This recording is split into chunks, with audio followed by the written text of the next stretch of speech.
El anticristo ha estado acechando a los fieles de la Iglesia desde los primeros tiempos de su historia. Ha buscado una grieta, un entresijo por el que pudiera colarse. Y en todo tiempo, hasta el Concilio Vaticano II, hubo obispos y papas cuyo celo apostólico, movido por la gracia de Dios, impidió que esto sucediera. San Alejandro de Alejandría se vio en la necesidad de alertar sobre la plaga del arrianismo que ya se dejó notar tratando de emborronar en aquel tiempo la pureza de la doctrina católica basada en la palabra de Dios. San Alejandro percibió en su tiempo el intento de presentar a nuestro Señor Jesucristo como hombre dotado de una naturaleza divina, pero inferior a la del Padre, y creado por éste como instrumento de su palabra. El santo lo combatió con verdadero celo apostólico, algo inusual para nosotros en estos tiempos de blandura y cobardía, donde parece que tenemos que tragar con todos los sapos que se nos metan en casa, para no ser tachados de intolerantes o inhumanos. Incluso la burla de la propia y gravísima palabra hereje se ha convertido en algo casi normal, cuando ya no queremos apreciar el titánico esfuerzo de nuestros antepasados para defender a las almas que anhelan ampararse en la verdad y la divinidad sobrenatural de la Santa Iglesia Católica. Dando por hecho que la Santa Iglesia Católica es visible, perpetua, inmutable e infalible, es inatacable. Sin embargo, son las almas de sus fieles, las almas de aquellos que desean seguir obedientemente su doctrina, las que pueden ser desviadas de su recto camino, las que pueden ser engañadas y sacadas del amparo seguro del arca de la salvación. Es ahí donde se ensaña el enemigo y es ahí donde los que nos consideramos católicos tenemos la obligación constante de asegurarnos de que estamos en la Iglesia, especialmente cuando hay pastores que se presentan anunciando otro evangelio. Por todo esto, y para aprender a pertrecharnos con la coraza de la justicia, nos conviene conocer lo que ocurría apenas 300 años después de la venida de Jesucristo a la tierra.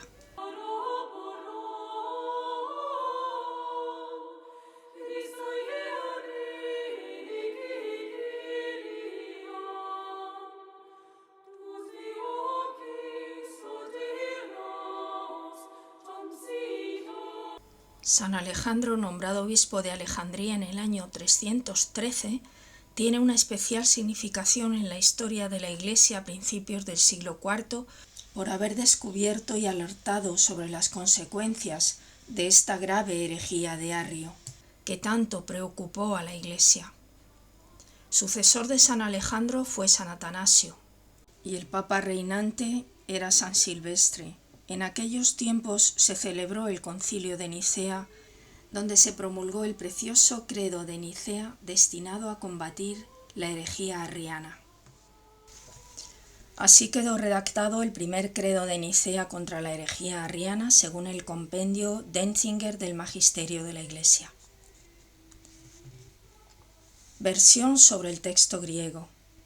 Creemos en un solo Dios, Padre omnipotente, creador de todas las cosas, de las visibles y de las invisibles, y en un solo Señor Jesucristo, Hijo de Dios, nacido unigénito del Padre, es decir, de la sustancia del Padre, Dios de Dios, luz de luz, Dios verdadero de Dios verdadero, engendrado, no hecho, consustancial al Padre, por quien todas las cosas fueron hechas, las que hay en el cielo y las que hay en la tierra, que por nosotros los hombres y por nuestra salvación descendió y se encarnó, se hizo hombre, padeció y resucitó al tercer día, subió a los cielos y ha de venir a juzgar a los vivos y a los muertos, y en el Espíritu Santo. Mas a los que afirman, hubo un tiempo en que no fue, y que antes de ser engendrado no fue, y que fue hecho de la nada, o los que dicen que es de otra hipóstasis, o de otra sustancia, o que el Hijo de Dios es cambiable o mudable, los anatemiza la Iglesia Católica. En la versión de Hilario de Poitiers, el símbolo niceno dice así, según el Denzinger: Creemos en un solo Dios, Padre omnipotente, hacedor de todas las cosas visibles e invisibles, sustancia del Padre, Dios de Dios, luz de luz, Dios verdadero de Dios verdadero, nacido, no hecho, de una sola sustancia con el Padre, por quien han sido hechas todas las cosas, las que hay en el cielo y en la tierra, que bajó por nuestra salvación, se encarnó y se hizo hombre, padeció y resucitó al tercer día, subió a los cielos y ha de venir a juzgar a los vivos y a los muertos, y en el Espíritu Santo. A aquellos empero que dicen hubo un tiempo en que no fue, y antes de nacer no era, y que de lo no existente fue hecho, o de otra subsistencia o esencia, a los que dicen que el Hijo de Dios es variable o mudable, a estos los anatemiza la Iglesia católica y apostólica. La herejía del arrianismo se presenta en nuestros días bajo los disfraces del indiferentismo y del falso ecumenismo. El indiferentismo es la creencia en una falsa libertad religiosa predominante hoy en día, que pretende extender la noción de que cualquier religión o creencia es válida para la salvación. Esto contradice la palabra de Jesucristo, quien dice de sí mismo: «Yo soy el camino y la verdad y la vida. Nadie va al Padre sino por mí». Por otro lado, el indiferentismo da lugar al falso ecumenismo, según el cual sería posible concebir a una supuesta Iglesia católica como la cabeza de una unión fraterna e igualitaria de diferentes religiones. Nada más lejos de la verdad de la Santa Iglesia, que es una, santa, católica y apostólica. Atendamos entonces a los argumentos que en ese tiempo, en el siglo IV de la era cristiana, esgrime San Alejandro para combatir uno de los primeros ataques anticristianos a la Santa Iglesia. Aconsejo que si pueden se detengan a contrastar las citas bíblicas que este santo patriarca va mencionando en esta su carta a todos los obispos. Carta a todos los obispos de San Alejandro de Alejandría, siglo IV. A los queridos y honorabilísimos coministros en toda la Iglesia católica, Alejandro saluda en el Señor. Siendo uno solo el cuerpo de la Iglesia católica y estando en las divinas Escrituras el precepto de conservar el vínculo de la concordia y de la paz, es consecuente que nos escribamos y comuniquemos unos a otros lo que sucede en cada parte, para que de este modo, si un miembro sufre o se alegra, los demás suframos o nos alegremos con él. Así pues, en nuestra jurisdicción han surgido ahora hombres que fuera de la norma y enemigos de Cristo enseñan una apostasía que justamente se podría considerar y llamar precursora del anticristo. Yo lo hubiera querido dejar pasar en silencio para que el mal se disolviese solo entre los cabecillas y que no pasase a otros lugares a ensuciar los oídos de algunos que se conservan puros.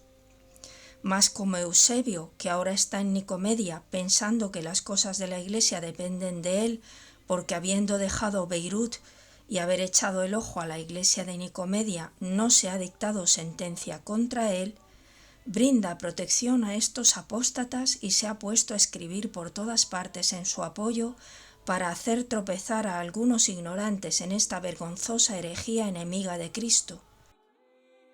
Sabiendo lo que está escrito en la ley, tuve por necesario no callar más, sino comunicarlo a todos vosotros, para que conozcáis a aquellos que se han hecho apóstatas y las miserables expresiones de su herejía, y para que si Eusebio os escribe, no le hagáis caso, pues queriendo renovar ahora por medio de ellos su malvada doctrina que había callado durante un tiempo, finge como si escribiese en favor de ellos, pero muestra de hecho que lo hace porque está preocupado por sí mismo.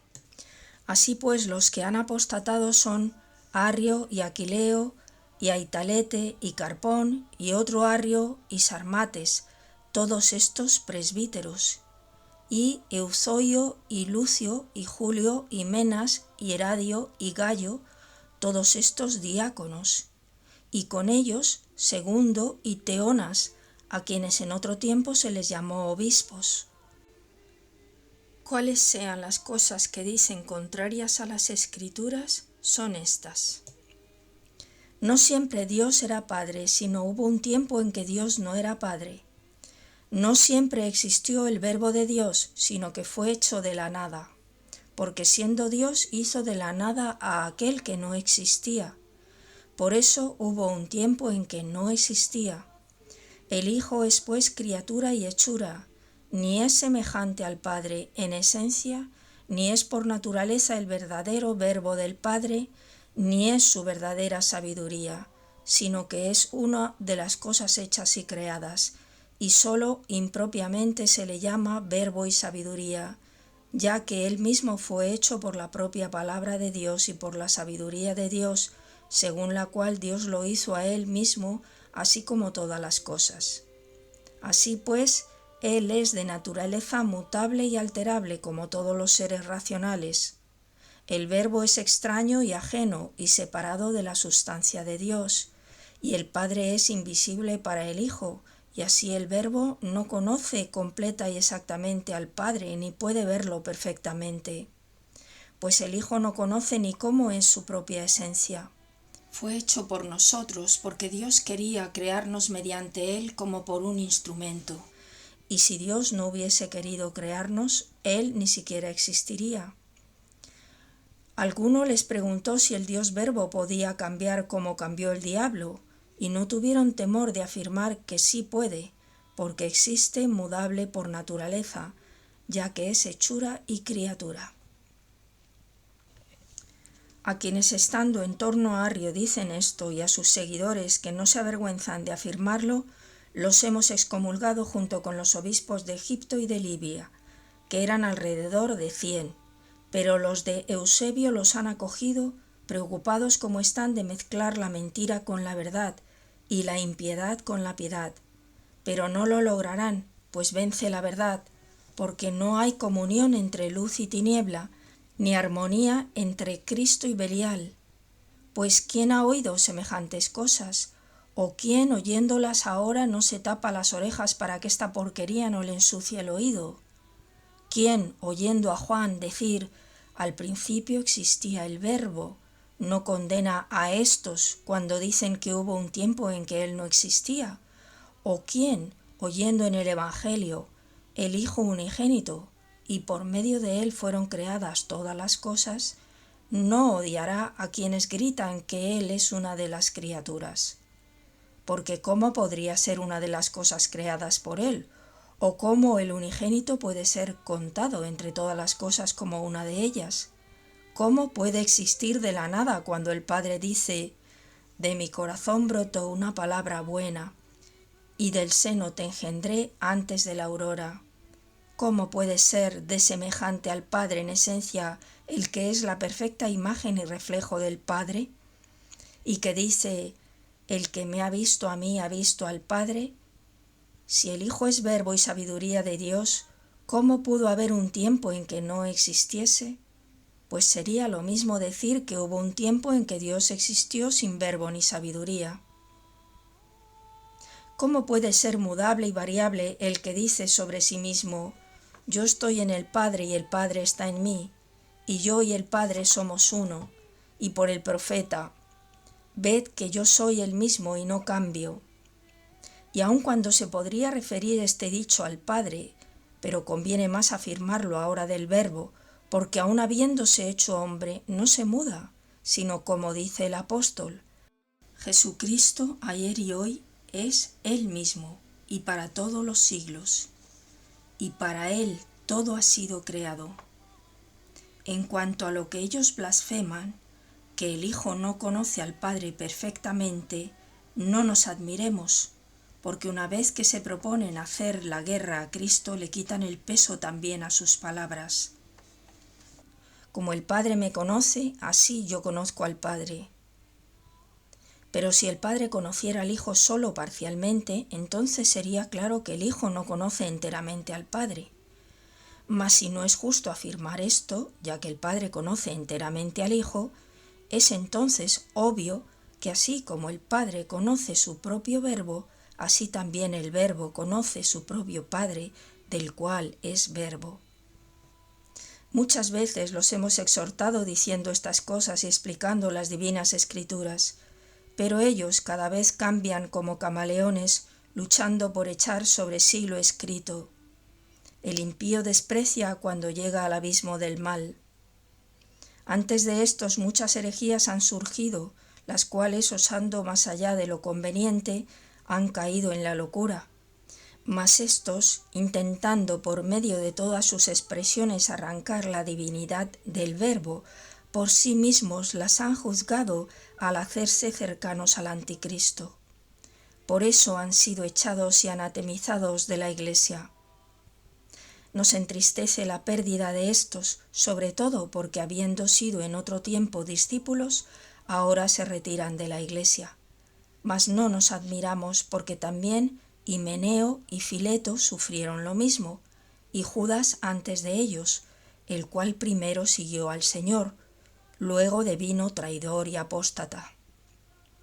Incluso en el caso de estos no hemos quedado sin aprender algo, sino que ya el Señor había dicho anteriormente: mirad que nadie os engañe, porque muchos vendrán en mi nombre diciendo: soy yo, el tiempo ha llegado, y a muchos engañarán, no vayáis tras ellos. Y Pablo, habiendo aprendido esto del Salvador, escribió: en los últimos tiempos algunos apostatarán de la fe, entregándose a espíritus engañadores y a doctrinas de los demonios que tuercen la verdad. Así pues, como nuestro Señor y Salvador Jesucristo por sí mismo preanunció y por el apóstol hizo indicaciones acerca de estos, en consecuencia nosotros, habiendo escuchado por nosotros mismos sus impiedades, los hemos anatemizado, como arriba dijimos, después de haber comprobado que los tales son ajenos a la Iglesia católica y a la fe. Lo hacemos saber a vuestra piedad, queridos y venerados coministros, para que si algunos de ellos se apresurasen a ir a vosotros, no los acojáis, ni os dejéis persuadir de Eusebio o de algún otro de ellos que os escribiese. Pues conviene que vosotros todos, siendo cristianos, os separéis de quienes hablan contra Cristo y piensan como enemigos de Dios y corruptores de las almas, y ni siquiera saludemos a estos para que de ningún modo participemos de sus pecados, como nos anunció el beato Juan. Comunicadlo a los hermanos que están entre vosotros. Los que están conmigo os saludan.